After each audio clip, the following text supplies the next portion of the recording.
السلام عليكم ورحمة الله وبركاته. عليكم السلام ورحمة الله وبركاته.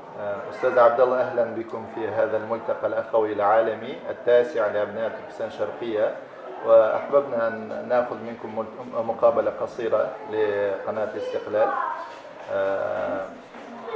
أولا ممكن تعرفون بنفسكم؟ أولا حاب أنه أشكر قناة الاستقلال على هذه الفرصة لإجراء المقابلة، ويسعدني صراحة التحدث إن شاء الله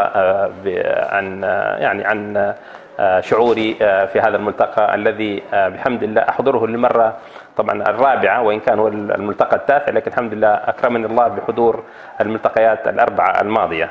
ما شاء الله ما شاء الله. برأيكم كيف تم الملتقى؟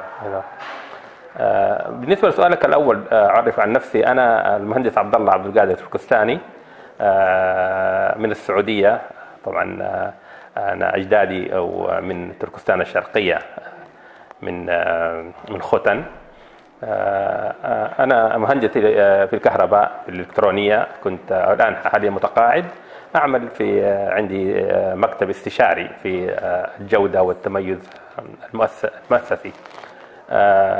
نعم، أحرص الحمد لله على بحسب تربيتي، أحرص دائما على حضور مثل هذه الملتقيات وخدمة قضيتنا، قضية تركستان. هذه القضية التي أنظر لنا قضية منسية، فأحب إن شاء الله أكون شارك، وأكون إن شاء الله الدور بإذن الله في رفع الظلم عن أهالينا هناك في تركستان، وتقديم ما أستطيع تقديمه لخدمة هذه القضية. ما شاء الله ما شاء الله.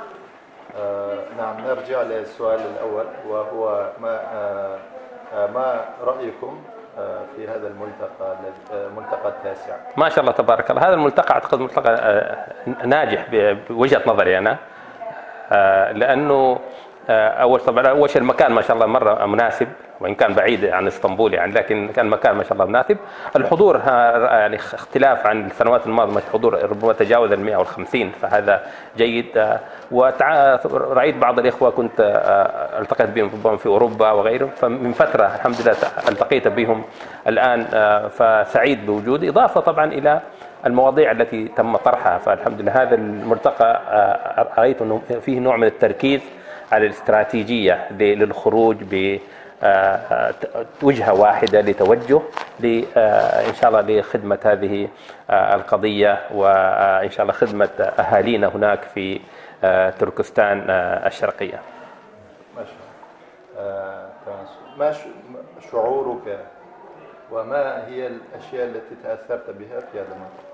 طبعا أنا شعوري مرة سعيد وتأثرت صراحة بالروح الأخوية التي رأيتها بين إخواني التركستانيين. هناك روح أخوية، نوع من التعاون. ثم رأيت كذلك ما شاء الله هناك رأيت الجدية، وإخوة الذين قطعوا تلك المسافات وحضروا هذه الأيام لخدمة وطنهم بالتضحية بأوقاتهم، وتركوا أهاليهم. فهذا طبعا هذا الشيء الذي أثر فيها، إضافة طبعا المواضيع التي تم طرحها من المختصين، مواضيع كانت ما شاء الله قوية، مواضيع مركزة، مواضيع مثلا أتكلم عن استراتيجيات. فهذه تميز هذا الملتقى عن الملتقيات الماضية. ما شاء الله.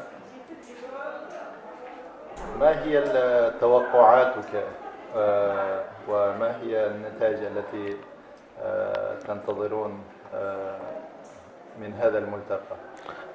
إن شاء الله أتوقع طبعا أن الملتقى ما ينتهي بانتهاء غدا.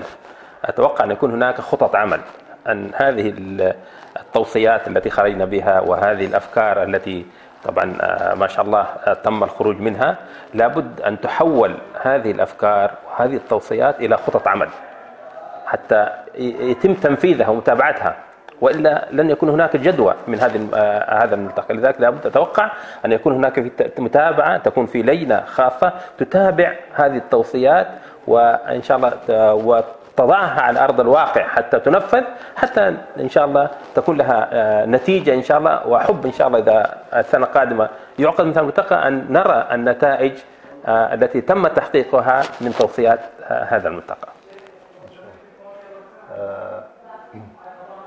طيب ما مدى أهمية هذا الملتقى واستمراريتها؟ أعتقد الملتقى مهم. أنا أعتقد أول شيء للتقارب، تبادل الخبرات، الحمد لله الالتقاء، لأنه أحيانا سبحان الله قد يصيب الإنسان اليأس، لكن حينما يرى إخوانه يأتون يتناقشون الموضوع يعني فيجد يعطيه نوع من الحمد لله الثقة، يعطيه الأمل إن شاء الله في أن تكون إن شاء الله هناك حل إن شاء الله لهذه القضية، قضية تركستان. فالالتقاء بالإخوة، تبادل الخبرات، التجارب، المناقشة، الدراسات فيما بين، الاستماع للمختصين، الاستماع للأخبار الجديدة عن داخل الوطن، رؤية يعني ما شاء الله البعض هؤلاء الذين ما شاء الله تخرجوا من الجامعات وهذه الكوادر الموجودة، هذا يعطي الإنسان فرح انطباع جيد. الحمد لله يعني بالنسبة لمثل هذا الملتقى أتمنى أن يستمر إن شاء الله كما استمر، وأن يكون أن هناك في تركيز على المواضيع في الملتقيات إن شاء الله القادمة. ما شاء الله. والسؤال الأخير، ما هي مقترحاتك للملتقيات القادمة إن شاء الله؟ أنا إن شاء الله الملتقى أريد ربما يكون في تركيز على مواضيع، إضافة طبعا للأخبار. مثل هذا العام الحمد لله كان هناك التركيز على قضية الاستراتيجية. أريد أن يكون في تركيز ربما عن طريق مخيم خاص عن طريق بناء القيادات، الصف القيادي الثاني، تأهيل الشباب، هذا جزء منه.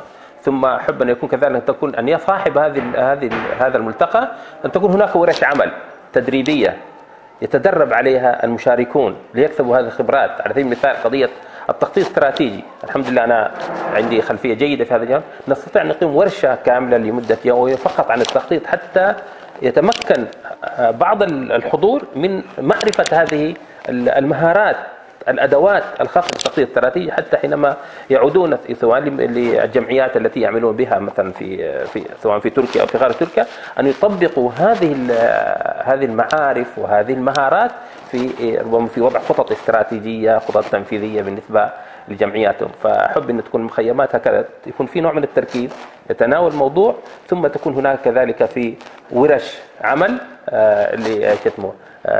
للمشاركين.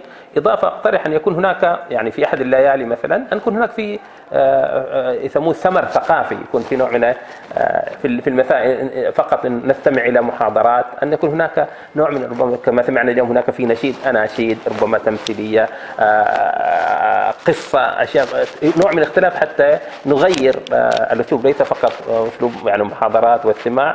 فنحب أن يكون أعتقد هذا نوع من التغيير. وإن شاء الله أجد أنه إضافة طبعا أريد الحمد لله رأيت هذا العام مشاركة الشباب، أن يكون هناك كذلك مشاركة كذلك مع الشباب الصف القيادي، الصف الثاني الآن من ربما 15 إلى 20 سنة 25، هؤلاء نريد أن نشاركهم حتى إن شاء الله يحملوا كذلك إن شاء الله هذه الرسالة بعدنا، هذه المهمة، هذه القضية، حتى يكون فيها نوع من الاستمرار. ما شاء الله.